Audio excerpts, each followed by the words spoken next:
warahmatullahi wabarakatuh. Alhamdulillahi rabbil alamin. Wassalatu wassalam ala asyrafil anbiya'i wal mursalin wa ala alihi wa sahbihi ajma'in. Subhanaka la ilma lana illa ma 'allamtana innaka antal alimul hakim. La haula wa la quwwata illa billahil aliyyil azim. Rabbi shrah li sadri wa yassir li amri wahlul 'uqdatam min lisani yafqahu qawli. Allahumma iftah 'alaina bi futuhil 'arifin bik. Allahumma ja'alna minal ladzina yastami'una al-qawla fayattabi'una ahsana. Allahumma 'allimna mimma jahilna wa anfa'na bima 'allamtana wa zidna 'ilman nafi'a ya rabbal alamin. Qala Syekh Musannif rahimahullah ta'ala wa nafa'na bihi wa bi 'ulumihi fid dharain. Amin. Kita di muka surat 13 yang kitab Jawi. Tuan-tuan tak ada kitab, ada kitab lagi di depan ni. Ada yang Rumi, ada Jawi. Tengok mana satu tu. Kata Musannif rahimahullah ta'ala, yang keempatnya adalah mukhalafatuhu lil hawadis, sifat salbiyah. Hadirin sekalian, pertama sekali marilah kita rasakan syukur, terima kasih kepada Allah Ta'ala. Syukur kita di atas nikmat hidup masih diberi. Syukur kita dapat Islam. Syukur Allah Ta'ala jadikan hati sanubari kita membenarkan, mengiyakan, memperakui semua ajaran Nabi kita Muhammad sallallahu alaihi wasallam. Kita mengimaninya, kita membenarkannya. Yang dengan sebab kita membenar dan mengakui, mengiktiraf apa yang dibawanya, itulah mendorong kita, menyebabkan boleh taat patuh perintah dia, tinggalkan larangannya. Syukur banyak-banyak Allah Ta'ala beri kita hidup dalam keadaan Islam dan keadaan iman, begitu juga boleh taat patuh perintah dia, tinggalkan larangannya, yang bahasa lain yang dipanggil taqwa. Syukur juga sihat, lapang masa diberi, hidayat taufik. Dengan itu dapat ada kekuatan pada kita untuk hadir malam ni, untuk solat maghrib berjemaah, dan insya-Allah kita manfaatkan pertemuan kita malam ni untuk meneruskan bacaan kitab daripada kitab Fatih Faridah, insya-Allah. Kita dalam masjid ni ada peluang mendapat iktikaf ke kita. Kalau tak niat lagi, mari niat sama-sama. Lepas niatnya sahaja aku iktikaf dalam masjid ni kerana Allah Ta'ala. Kata Musannif rahimahullah ta'ala, keempat adalah mukhalafatuhu lil hawadis, sifat salbiyah. Artinya tidak menyerupai Allah Ta'ala dengan segala baharu, walau satu jalan sekalipun. Hadirin sekalian, apa yang kita nak sambung ni kalau dengan tertibnya keempat. Jadi kita dah selesai membicarakan tentang tiga sifat yang semestinya Tuhan yang sebenar mestilah ada, dan tentulah ada dia yang sedia. Bila dia ada pun sedia, mana mungkin binasa. Cukup. Bahasa ringkas, padat. Tak faham, tobat pergi ngaji lain lah. Saya tak ulang lah benda lama kan. Okay. Jadi insyaAllah kita nak sambung ni yang keempat pula. Jadi atas tertib sikit. Kalau tengok tu ada tertib wujud, kidam, baqa'. Ini mukhalafah lil hawadis. Ulama kita ada sekalian, mereka menyusun pembahasan dalam kitab. Lepas satu-satu dia mengikut apa bahasa Inggerisnya dipanggil sequence.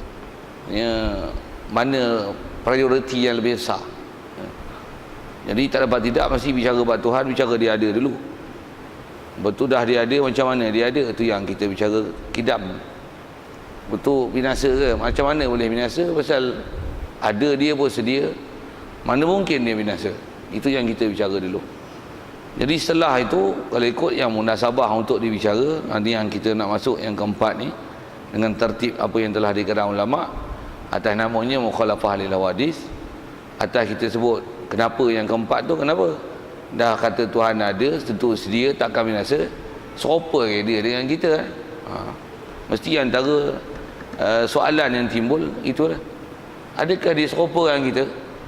Kalau awal-awal kita dah boleh jawab, kata takkan Tuhan serupa dengan kita. Pasal dia adalah pencipta, kita adalah yang dicipta. Yang mencipta tak mungkin sama dengan dicipta. Okay, siap. Itu prinsip lah. Kalau kita dah iman, cantik. Kalau Quran pun sekali lalu ke Quran, pasal apa yang dibahas dalam kitab akidah mesti ambil pada Quran hadis. Dan ambil pun bukan ambil orang kata tangkap muat begitu, bahkan ambil dengan dah dibahas, dah diteliti, dah diamati, dan apa yang kita bincang nanti insya-Allah ini adalah resolusi dia dan formula dia, apa lagi nak sebut, format dia, apa lagi kaedah dia. Sekalipun kita tak pandai tafsir, tak pandai hadis, kita tak belajar ilmu-ilmu Arab, tapi dengan kita belajar apa kaedah ulama sebut dalam bab akidah, begitu juga dalam ilmu lain, misalnya ilmu fiqh, insya-Allah kita dapat fahaman betul. Pasal apa? Pasal kita baca kitab yang telah diproses oleh orang pandai dan orang pakar. Memang surely punya betul. Bila kita tak pandai, kita proses sendiri, pening. Itu. Baik, jadi insya-Allah sekali lalu kalau sebut ke Quran, saja sebut Quran macam apa? Kotlah kalau ada orang kata apa belajar sifat 20 tak ada kena-mengena dengan Quran. Nanti luhu, jangan terlajak. Kita dah sebut pada awal lagi. Salah kalau sebut gitu. Kerana sifat 20 ni semua ambil daripada Quran. Tak mungkin ulama, tuan, ulama dia takkan buat sesuatu yang hanya semata-mata akal fikiran dia. Bahkan apa yang dia ambil daripada Quran hadis tu, apa yang diisi dalam kitab dia mesti sumbernya mesti daripada Quran hadis, dan istilahnya telah dimurni dengan semurni-murninya. Bahasanya gitu. Memang diisi ini kita kata yang cantik, yang telah diolah, dikupas, ditapis, disaring, dengan bahasanya kalau bahan mentah dah diproses secantik-cantiknya, dengan ada dia punya undang-undang kawalan supaya jangan tersilap. Sikitlah dengan bahasa gitu. Jadi kalau sebut ke ayat Quran itu sekali lalu, mana dia dalil dalam bab mukhalafah, prinsipnya ialah ayat yang masyhur kita dengar, laisa kamitslihi syai'. Begitu juga ayat walam yakul lahu kufuwan ahad. Cuma kita sebut ayat Quran tu, kalau saya tak terjemah pun tuan-tuan dah agak familiar dengan ayat itu, maksudnya dah biasa dengar, dan kita memang sedia faham Allah Ta'ala takkan serupa dengan kita. Kita takkan serupa dengan Allah Ta'ala.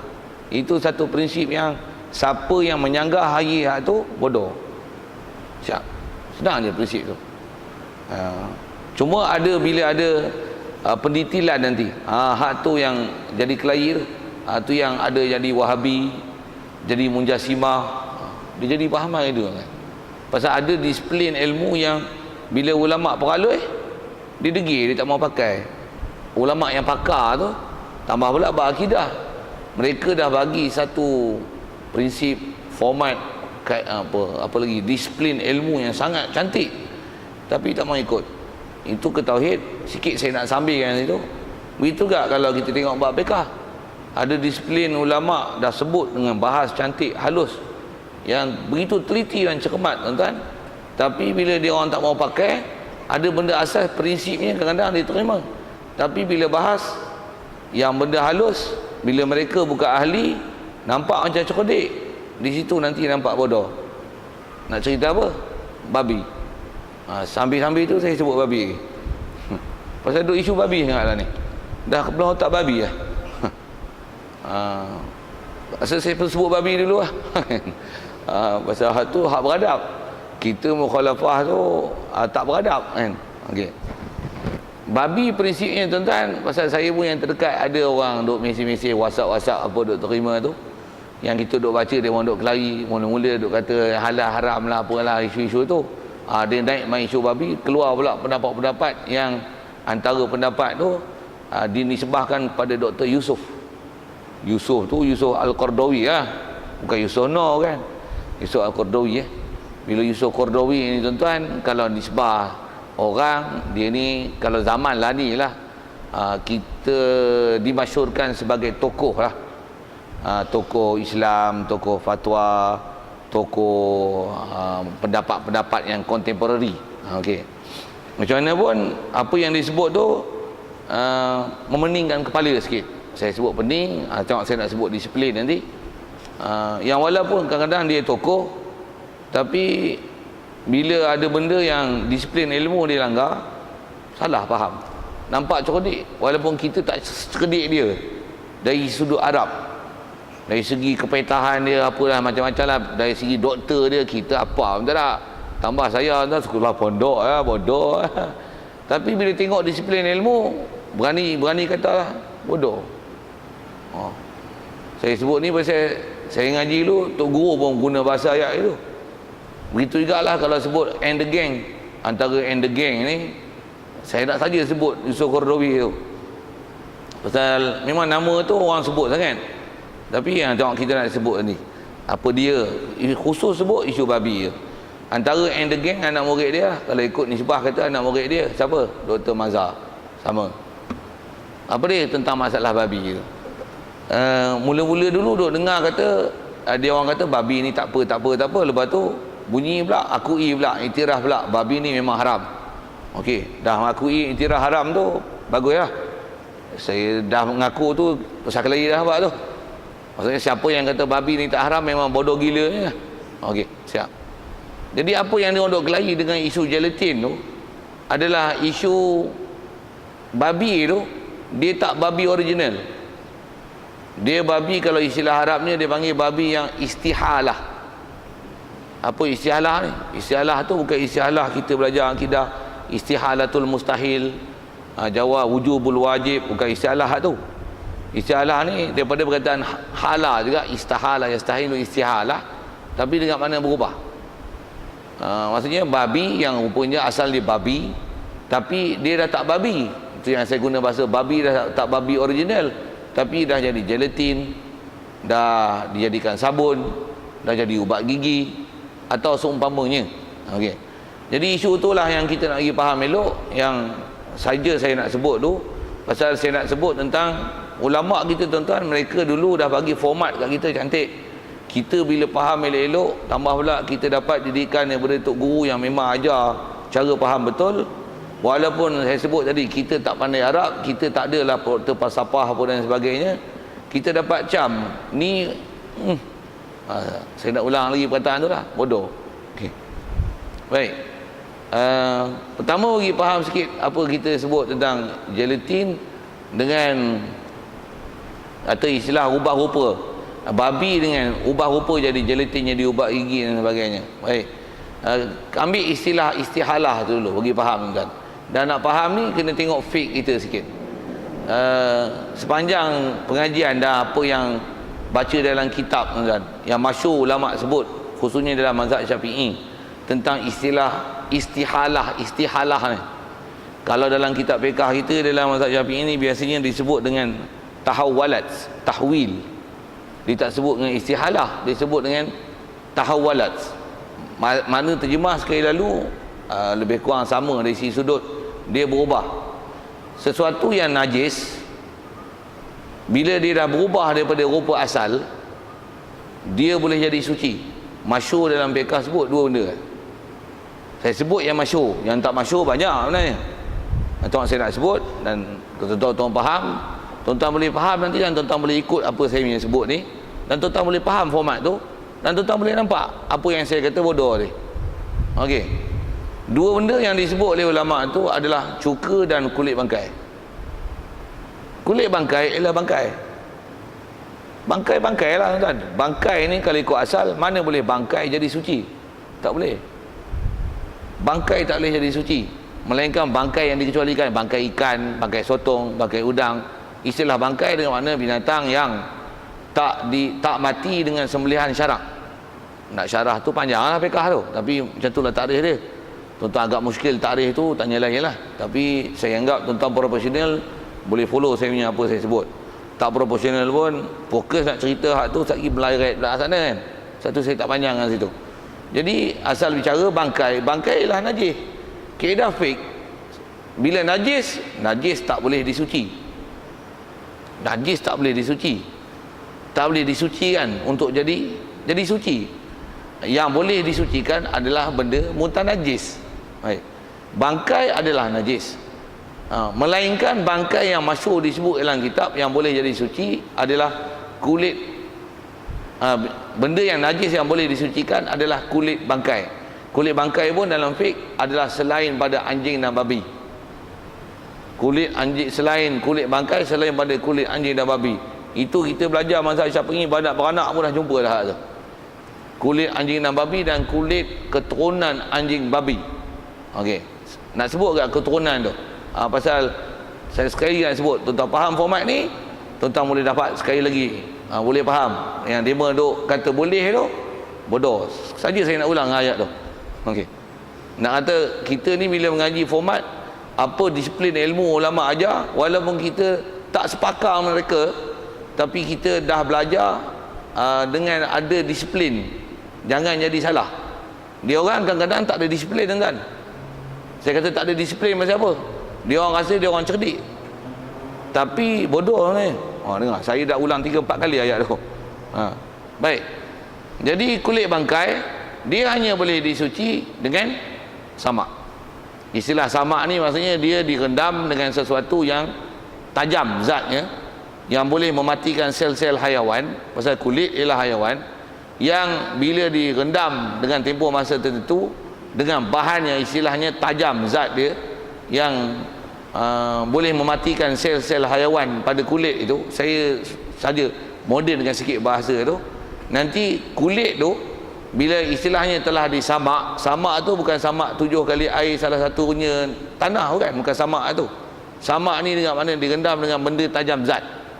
Sekalipun disebut dalam fiqh, kalau dalam fiqh kita masyhur disebut, sekalipun alat yang dipakai yang tajam tu adalah tahi burung merpati ataupun cabai, cili, tawas atau seumpamanya, ataupun apa-apa bahan kimia yang dipakai untuk mematikan sel daging ni supaya istilahnya tersamak. Yang kaedah tersamak tu ialah kulit ni dia unsur haiwan, bila disamak dia macam seolah-olah jadi tumbuhan. Bila dah proses samak, keluarkan dia, rendam dengan air, tak busuk. Jadi dia seolah-olah bukan haiwan lah, dia dah macam tumbuhan. Itu istilah tahawalat. Itu yang tahwil, taghayyarat. Tahawalat istihalah, berubah daripada sel haiwan seolah-olah macam pakaian, seolah-olah macam kain. Kain tuan kalau kita kena air busuk tak? Busuk kok besar bekas puluh apa satu busuk tu lah, kan? Tapi dia bukan macam busuk bangkai. Bangkai ni ikan masin pun tuan-tuan, kalau buah garam tuan-tuan bagi kena air, kalau masin itu habis, busuk ikan masin tu. Boleh? Faham? Untuk samak, samak pun boleh kulit je. Pasal kulit ialah antara unsur pada binatang yang dia boleh istilahnya bertukar keadaan, yang walaupun unsur haiwan dia boleh ditukar macam bentuk kain. Yang kata rendam tak busuk, kena air tak busuk. Itu yang saya nak bagi faham awal. Itulah dipanggil tahawalat, istihalah, berubah daripada bangkai kepada kulit yang disamak. Jadi kalau sikit dengan unsur haiwan kepada unsur tumbuhan, sikit dengan bahasa gitu. Begitu juga arak jadi cuka. Arak jadi cuka, syarat mesti cuka berubah sendiri, bukan dengan campur sesuatu ataupun dengan bahasa sains sikit. Ada pemangkin yang kita letak untuk memangkinkan proses pencukaan. Faham kot bahasa itu? Tak faham pun dengar je lah. Mangkin ni maksudnya satu elemen yang kita pakai bubuh dalam tu untuk mempercepat yang proses arak jadi cuka. Itu mangkin lah, istilah saintifik sikit. Belajar sekolah kebangsaan itulah bahasa yang dipakai. Baik, jadi nak lihat disiplin tu tak mana dia berubah. Memang arak cuka lain langsung, yang ni penin, yang ni masam. Tak penin, lain langsung, tak panggil arak, cuka. Okey. Yang tu yang dipanggil istihalah tahawalat. Kita makan nasi. Okay. Saya sebut tu yang dua tu yang masyhur dalam fiqh. Nak sebut yang tak masyhur lah, tapi masih prinsipnya berubah. Saya nak tunjuk tu macam-macam bentuk perubahan. Ada yang daripada suci pada najis, najis pada suci. Nak sebut kita makan nasi, masuk perut berak, nasi tak tuan? Umumnya sebut nasi tak?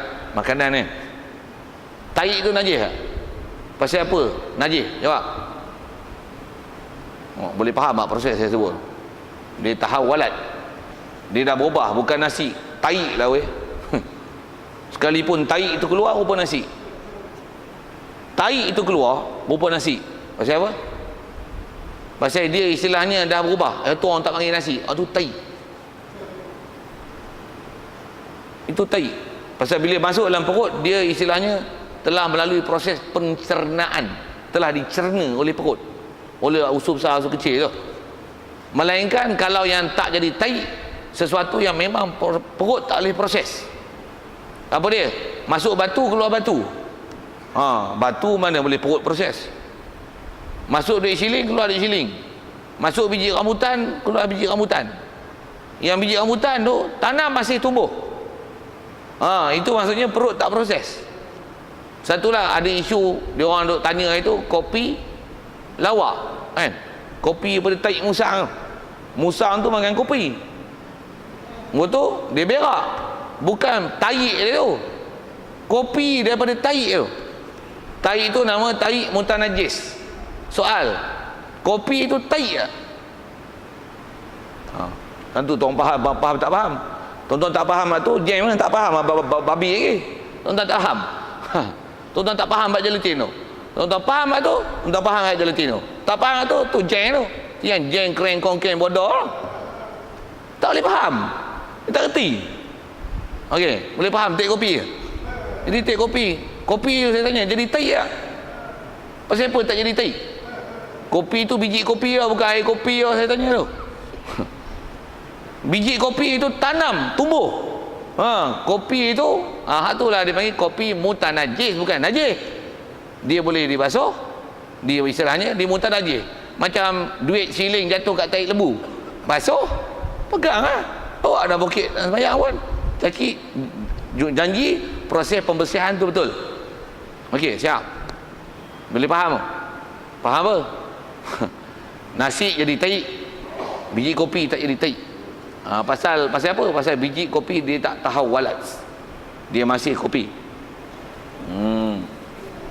Okey, sebut. Bila kita makan pula, yang jadi taik tu, yang tu yang jadi taik, ada makanan kita jadi darah. Najis tak darah? Mai pada makanan sekalipun darah ialah najis. Pasal apa? Sekarang darah itu ialah darah, bukan nasi. Boleh? Cuma bukan kita yang buat nasi tu jadi darah, tak. Itu melalui proses yang Allah bagi jadi. Itu yang tahawalat. Macam mana kulit bangkai boleh jadi macam pakaian. Macam mana cuka boleh, arak boleh jadi cuka. Okey. Lepas tu darah tu pula, mengikut kajian sains pun, dia dalam proses tertentu, pada orang lelaki dengan alat yang Allah Ta'ala dah bagi jadi kat kita, dia akan jadi air mani. Air mani najis tak? Siapa kata najis? Bodoh. Pasal pekah bodoh tu. Untuk suci tak? Apa salah suci? Darah. Darah ialah asal, tapi tahawalat. Dah berubah, istihalah. Berubah. Darah jadi air mani. Air mani adalah suci. Antara air mani ni telur air mani maksudnya dia ialah air mani yang telah disenyawakan duduk dalam telur, macam tu lah kot tapi dia asal daripada mana? Air mani lah. Telur boleh makan? Boleh? Kalau duk makan telur selalu kan tak boleh jawab tu. Okey, sikit isu telur. Saya nak cerita telur tu boleh? Saya nak cerita telur tu sebenarnya. Telur tu, bila katalah telur yang kampung, dia mengeram dalam 5-6 hari, selalunya telur kuning ni tu akan ada urat darah. Ada urat darah. Pecah telur tu ada urat darah. Telur bandar ni tak ada, telur kampung selalunya jadi tu yang ayam dah geram. Soal, darah tu katanya halal, boleh tak makan lagi telur yang baru 5-6 hari di ngeram dengan ayam atau itik atau seumpamanya? Boleh makan tak? Tuan-tuan belajar fiqah je. Kita belajar fiqah lagi hari ni. Asal nak cerita prinsip tahawalat tu, prinsip tu juga saya nak ajar hari itu adalah format. Saya nak tunjuk format tu sebenarnya. Format akidah, format fiqh. Kita belajar ilmu yang ulama yang pakar buat. Betul kan? InsyaAllah. Kita tak jadi ahli fatwa pun tak apa. Faham betul? Ni jadi ahli fatwa, habis bodoh. Okey, saya nak ulang 3-4 kali lah, 5 kali lah saya ulang tu. Baik. Tuan-tuan belajar fiqh macam mana? Telur, darah yang ada dalam telur kat kuning tu. Macam mana? Boleh makan tak? Tuan-tuan tak tahu Ni baru nak dengar fiqh. Dengar saya sebut. Boleh makan. Yang tu darah yang dimaaf. Pasal apa? Walaupun darah, cuma dia belum jadi darah lagi. Dia asalnya daripada air mani yang jadi telur, dan telur ni nanti akan jadi janin. Atas sebut ulama, darah ni ialah darah yang dimaaf. Dan proses jadi mani itu istilahnya tahawalat. Daripada telur tu jadi darah tu, dia tahawalat, tahayarat, dia istihalah. Cuma proses tu bukan kita buat. Itu memang Allah yang buat. Kita tak ada kuasa buat tu.